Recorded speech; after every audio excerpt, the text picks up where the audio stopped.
All right, welcome back to another episode of Paladin Financial Talk. I'm your host, Nikki Foley, and we are dedicating this month to exploring the details related to care and what that might look like as you continue to age. And that really can run a very wide gamut of options, starting with just somebody that needs a little bit of help that's not even medically necessary, on into situations where you need full nursing care. And what might this look like, and how might we pay the bills that go along the way? So today I'm really excited to welcome Nicole Myrie, who is the owner and founder of Griswold Care for the Twin Cities. So welcome to the show, Nicole. Thank you for having me. This is such an honor and a privilege to be here.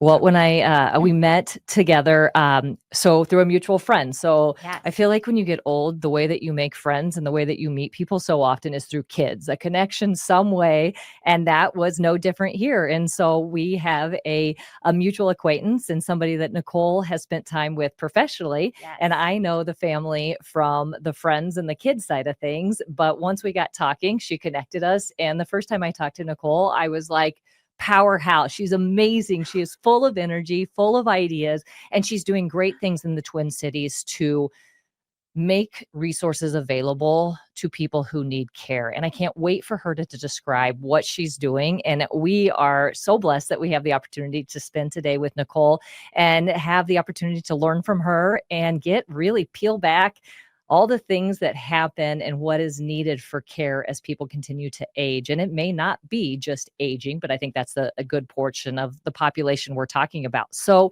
with that, Griswold Home Care is a non-medical home care company who staffs caregivers to provide in-home care services, including personal care, homemaking, companionship, and other home care services. And so I got to have you bring this to life for us a little bit, Nicole. Just tell us a story about somebody that you have served so our listeners have a better idea of what you and your team do. Oh, wow. That's a great question. And thank you so much for that introduction. Wow. I'll just maybe start by sharing, a couple of the families that we've met along the way have usually called us in crisis mode. Something has happened, something unexpected. They've ended up in a situation they didn't imagine, and it became very clear very fast that it's complicated and there's lots of people involved and there's tons of options and different avenues and ways to go about things. So one of the families that I took the call from, the wife was on the phone just so heartbroken, and also just very, what's the word I'm looking for? Desperate for any help she could find. And all the phone calls she'd made before she got to me were, no, we can't help. No, we can't help. And I've made it one of my missions to make sure that even if I can't, I will do whatever I can to help. I think sometimes people just need to have the support from someone saying, I will walk with you and help you figure this out. Because the comfort that gives people, just not feeling alone on this journey that they know nothing about, brings me a lot of joy, and being able to help people. And that at the end of the day is what we're here to do. So wife's at the TCU. Her husband is there. TCU is a transitional care unit. He had a situation happen, stayed in the hospital, and then ended up going to a rehab, which is the TCU. Now, at a TCU, depending on where you're at, sometimes things can, he was at this point not able to use his legs without help. So 1 hour a day, he gets physical therapy. And the rest of the 23 hours he's there, he's in his bed. And what happened with this particular person is he really started to decline, started to lose a lot more of his muscle, and really was not getting better, but getting worse. And she and he both so desperately wanted him to be able to go home. But there were a couple of hurdles. One was he was not walking, so needed a wheelchair, accessible home. So getting a ramp installed, getting that going. He also needed the help of some equipment. So we provided the equipment to go into the home. And through that, I said, yes, I will walk alongside you and help you do this. And we did. We ended up coming home, bringing him home 3 days later and being able to support him there. And he recovered, he got stronger, and we were able to help that family in a time where I think they felt like the healthcare system was failing them. There's so many emotions that are happening simultaneous to the logistics that she was trying to manage. And, he also has the physical aspect. And so you're right. When you have somebody that has just a little bit of knowledge, it's so, you just need that type of comfort to surround you as Yes. you're going through the other emotional pieces and challenges. So that's that helps to kind of paint the picture in real life what we're talking about. And so it's finding resources and it's giving them, the knowledge. And potentially that's just one scenario of how you might support some of these families. And I think we'll get an opportunity to dive into more examples along the way here. But I gotta say, I feel like oftentimes somebody has a story that gets them to where they're at in life. And it seems like you have found your passion and that this is something that just feeds you, it fills you up, it speaks to you. And so tell us a little bit about how you got here and where you draw your passion from. I think that I've always had a heart to serve others. I've always wanted to do whatever I could to help others, really, bottom line. And before opening Griswold for the Greater Twin Cities, I was a hairstylist. And that was always my passion, actually. Right out of high school, I knew I wanted to do that. It was a great way to be creative, but also I connected with people. And there's a lot of similarities, actually. Basically, what I'm doing when I have someone in my chair and I'm giving them a haircut is I'm, creating a relationship. I'm growing some trust there. And then, I'm helping them feel better. And so after some experiences with my own grandparents going through dementia and moving out of their home and declining rapidly in a nursing home, and then put COVID on top of that, and then there's isolation and you can't be there when they're declining rapidly. I don't have to go further. I know I'm not the only one who's had that, but I am a doer, and I left kind of that experience feeling like I needed to do more.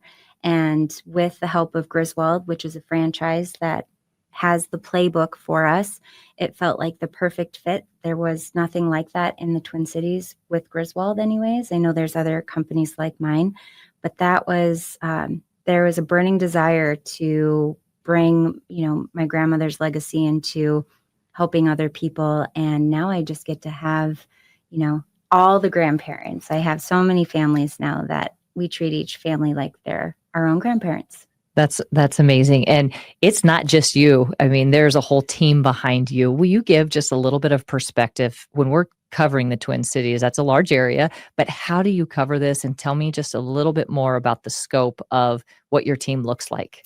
Yes. So I own Griswold with my husband, and luckily for me, he's a very great operator, brilliant mind, and knows how to run the business, which for me, I'm the people person, and he helps manage all the rest. But pretty soon after that, we realized we were ready to start growing our team and finding other people that I, connected with and aligned with, and asking them to take the leap to join my team. So our office team has grown to 12 people, and we have about 120 caregivers out in the field at any given time.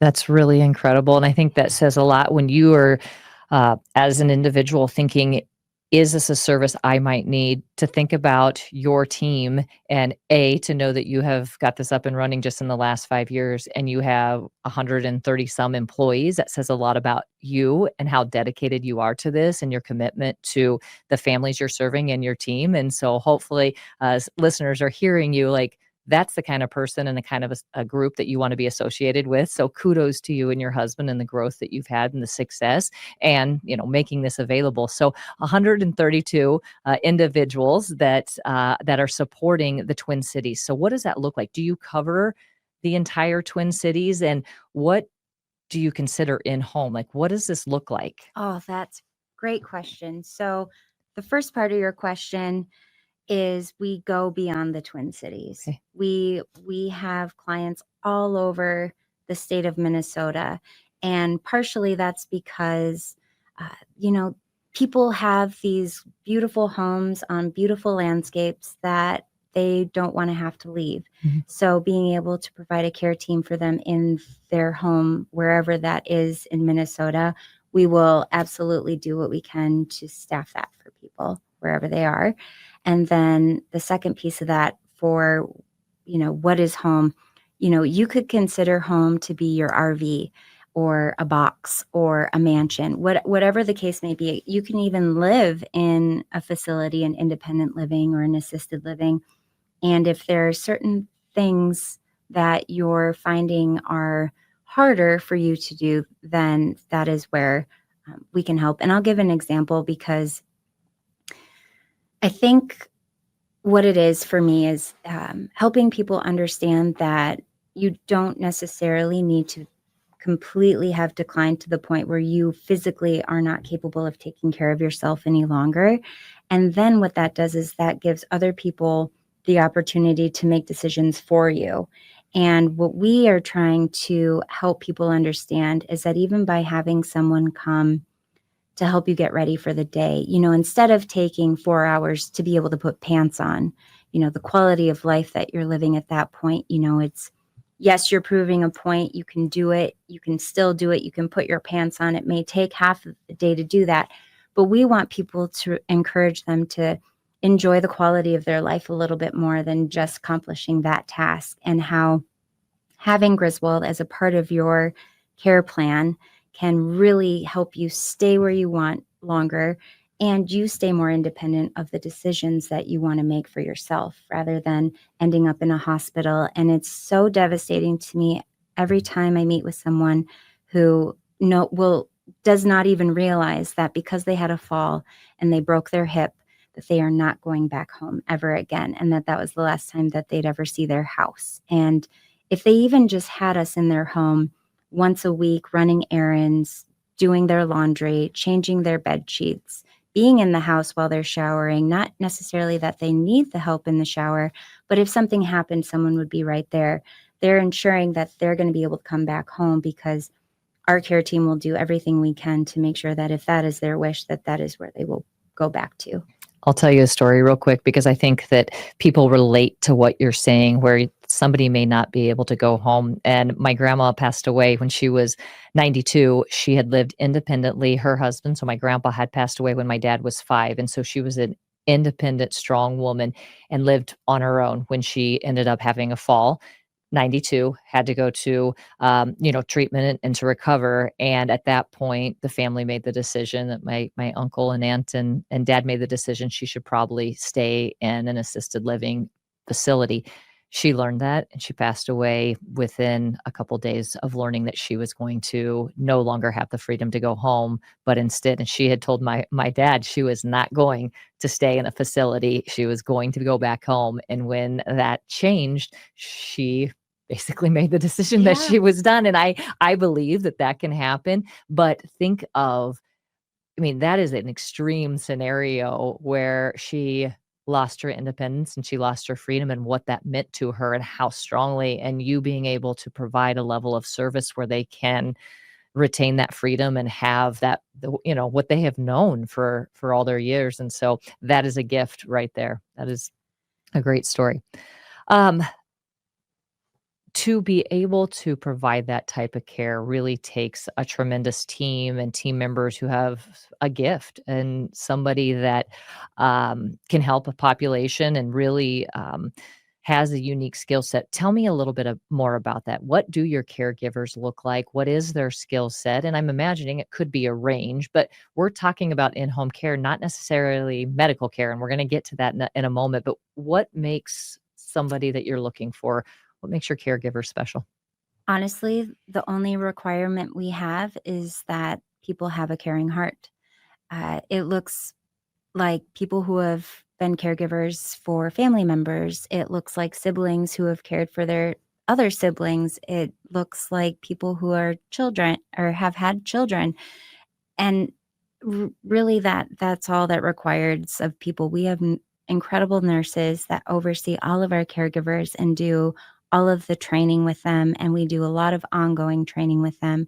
And if we have clients that have specific needs, our nurses create a specific care plan for that client, and then caregivers come in for specific training to be better able to assist the families that we have. But yeah, it's really just anyone that's got a caring heart or wants to give back. Or, I just think I have a lot of retired nurses, a lot of retired teachers, and they just love being a part of helping somebody else's life better. So it's fantastic. I like to think of myself sometimes as a matchmaker and pairing, our 96-year-old Betty up with, recent empty nester whose kids have gone to college, and they just get to go out and get their nails done. They'll go to the zoo, and, mom just needs some outings, and that socialization piece and that getting them out doing things, getting them involved in their community.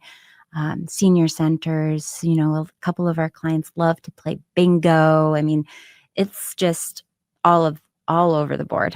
There's so many great statistics out there about companionship and how important the people aspect, and that is really probably a huge part of somebody's health is that companionship. Mm-hmm. And so you said a couple things there, and I hate to take us too far off script, but couple questions. As a practical individual, I would want to know if the person that I am pairing my mother with, who is, elderly, background checks. Is that something that you guys are very diligent about, or how does that come into play? Yes. Oh, yes, absolutely. Background checks, continued background checks, because usually, you can get one right away. And, every once in a while, we just kind of will do a random scan of somebody just to, do our due diligence. But I'd say fingerprinting, reference checks, calling at least 3 other people. But we are to the point where it feels like word has gotten out about working for Griswold, that we're getting so many referrals from other people that work for us. And so word is spreading, and we offer a 401k and health insurance to all of our W-2 employees. So we really want to make sure that we're providing a job for people that they could get the benefits that they deserve. That's wonderful. Another question, and again, sorry, I'm drawing out of our kind of what we had planned to talk about, but would I always be paired with the same person, and how does that work once I do have a companion? We try to be we are as flexible as possible, and a part of us, yes, we can partner you up with one person. That's usually the goal. That usually is where we see the best success for people. But sometimes you need a change of scenery. You need a different vibe, and so we'll switch it up sometimes, but yes, for the most part it will be the same person that you're paired with. But sometimes it is nice to have somebody else every once in a while. But Yeah, absolutely. I did a little foreshadowing there with my next question, getting into the medical side of things. And so, first of all, just again, thank you for being a resource for our community as we do this. And some may not even realize that there's a distinction between care that is medically necessary and care that it lends towards just more of the softer side of things. They need help with activities of daily living and some of the just to survive almost, it seems like, but not medically necessary. So can you start to tell the listeners about what is that difference and where you play a role, and where somebody that maybe has some greater medical needs, who they would need to call upon? absolutely. So, big loaded question, and to sum it up fairly quickly, I would say that the biggest difference is if you were in a transitional care unit, insurance pays for you to have a visit once a week by a physical therapist, an occupational therapist, a speech therapist, or a bath attendant, a bath aide. And so they are giving you 1 hour a week of one of those services. There might be 2 visits a week if someone can come and assist you with bath, or if somebody came to do your physical therapy. But insurance dictates all of that, and that will only last for 1 hour a week, roughly, for until they determine that you're at your baseline. what's wonderful about our care is we don't have to answer to insurance companies. We're able to, the families, we are supporting the families and what the families want. So we're there for the other 23 hours of the day that the Medicare isn't covering. And so that's a big piece that I really value about what we do. And the other side of it is somebody who needs more medical care is going to require, well, no, I'm going to leave it at that. That really, I feel like kind of, does that answer your question? Absolutely. Okay. And I think about something you said there is control what you can control. And that's part of the purpose of us doing these podcasts. It's about educating individuals. And what people oftentimes will not understand completely, unless we get into details like this, is at what scope. And the scope that you just described is 1 hour. And then the limitation is in place because of the insurance companies. And so how can I control, around that? And it's being able to know financially I can, well, one, before the financial aspects, but there are resources to support, and two, making sure that I am working to have a nest egg available to support and, provide in this in between.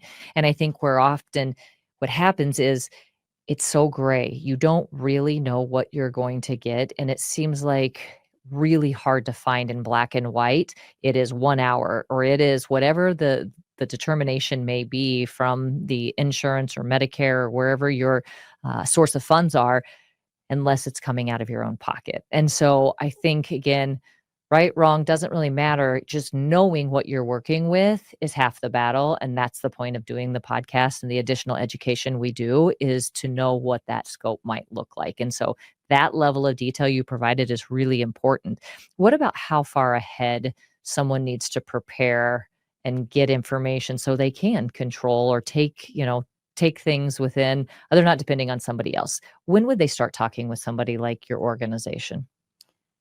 I think when the quality of life that you're living is starting to exhaust you to a point where you're no longer finding joy, or you get to the things that you want to do for the day and you're too tired because you spent most of your time either trying to get ready for the day, and things become harder. Let us do that.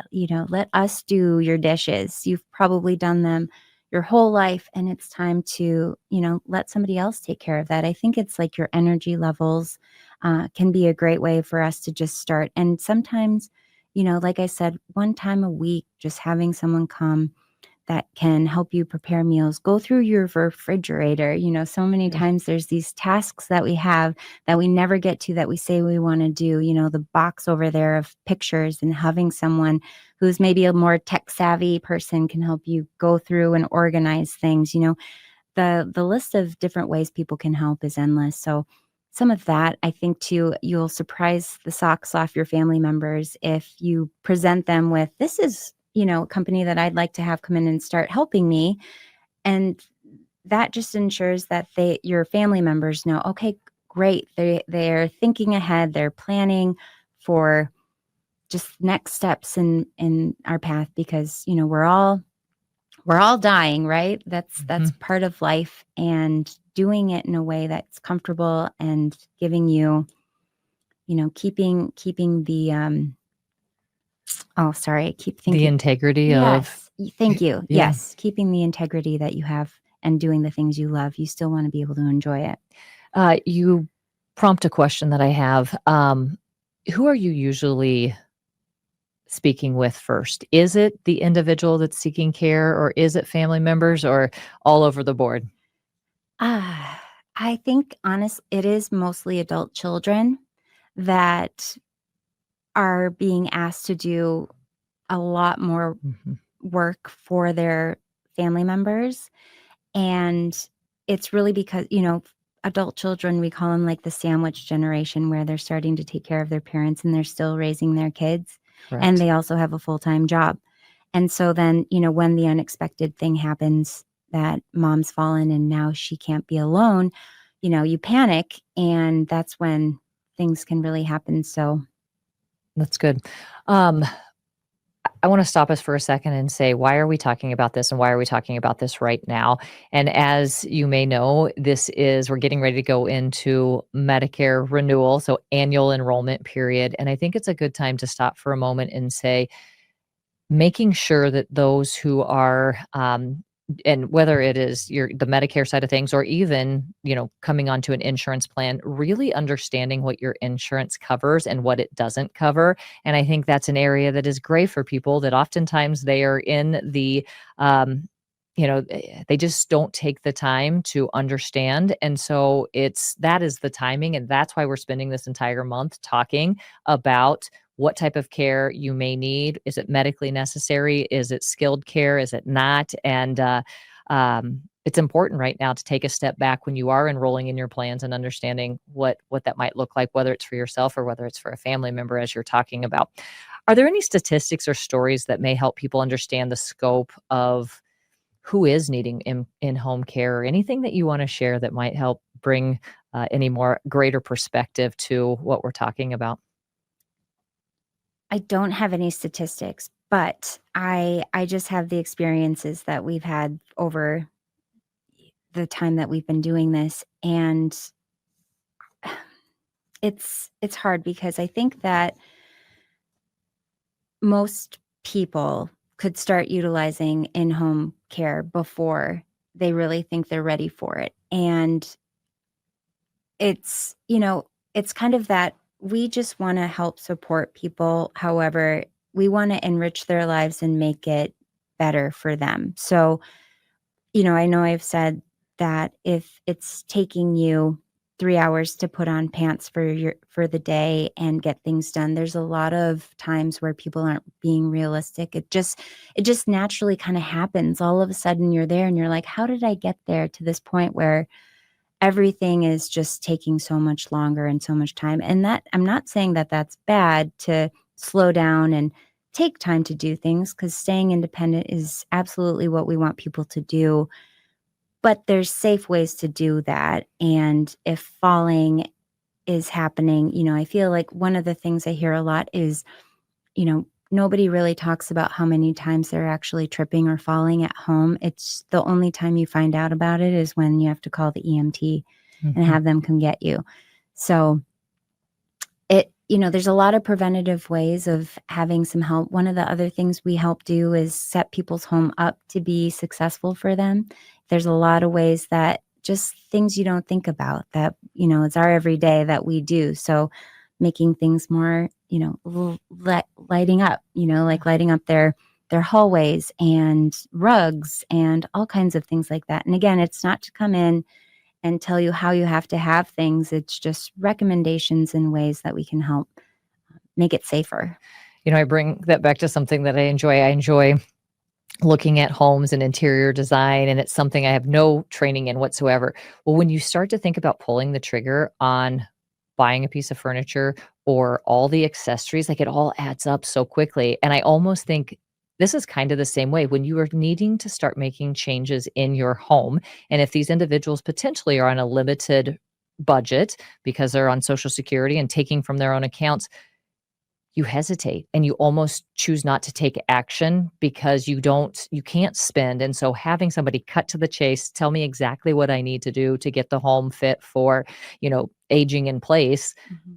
What a gift, even if it's a one time or a short Mhm. scenario relationship with you. It gets you from point A to point B in a very efficient way. And is that how some of these relationships could work? That it is a shorter situation where you come in to accomplish something very specific versus this ongoing care relationship? Yes, absolutely. I mean, we don't have any contracts. Nothing we have is a contract. So at any point somebody wants to, they've tried it, they're not there yet, they're still doing okay, then yeah, absolutely. We just, step back, and we're always there if you need us. But no, we again try to make each client feel like the care is specific for them and personalized for them. We have our recommendations, but mostly it's just everybody is making the care the way they want it. Tell us about this, because we are starting to get into the logistics now. So what is the path for someone to take to start receiving care through Griswold, how would that work? Walk me through the path. It is as simple as making a phone call and having a conversation. Okay. So really what that boils down to is you would call our office and say, hi, I'm so and so, and I'm interested in learning more. And we would say, great, is there a time that works for you for us to come out and meet with you? So that's really all it is. There's no cost to that. It's really just what I guess you could call a consultation. And then from there, if it feels right, and if you've thought about it, if you've talked to your family about it, or if you're just like, yeah, I want to do this, then the state of Minnesota has some paperwork and we fill that out. But again, it's not a contract. It's not signing up for 6 months. We don't have a minimum. That's another great thing that we offer. If somebody is like, I don't like strangers, I don't like people being in my space. If they just want, if like the happy medium with their family is that, okay, I will have someone here to help me with a shower. We will come in for one shower once a week, and that's that. Okay. How do people pay for this? I mean, I don't want to put you too much on the spot, but there's got to be some scope of you could help people understand. Is this primarily people paying out of pocket? Is there, when you're filling out state forms, is there any type of state aid that might assist? Will you just give us kind of the scope, big picture of how you typically see people pay for the services? Yes. So yes, majority of our clients pay for the services privately. Okay. The other options they have are long-term care. So if people have long-term care insurance, that is one of the ways that we help our clients pay for their services. And veterans benefits, we're credentialed with the VA, and the VA has done a great job of taking care of their veterans. So all of the VA covers their services for their veterans. And clarification on that, and I don't know this for sure, but there's something called the aid in attendance is something that's made available for individuals or for veterans. Mm-hmm. Is that the only way that they would get veteran aid, or is there anything outside of that? There's respite care for veterans, for spouses. But yeah, for the most part, that's the main one we see. Okay, that's great. Yeah. Anything that you wish that you could tell people, begin with the end in mind is one of my favorite quotes, but anything that you wish that you could tell a family now before they ever show up or anything like that? One of the things you led to is they probably need care earlier than they actually seek you out. But anything else that you can think of for people, words of advice as it relates to what you do in your industry? I just really encourage people that, you don't have to, I don't want people to feel like they're losing anything by having us help them. They're really gaining a friend, they're gaining a relationship and a whole care team. One of the great things we do that I'm very proud of is if there's an emergency and the caregiver that's set to come over can't, one of us will come. So nobody is ever going to be left without the help that they've asked for. But I think honestly, we're just here to help people. And again, it however that looks like for them, we're willing to work with and figure it out how to do it. That's fantastic.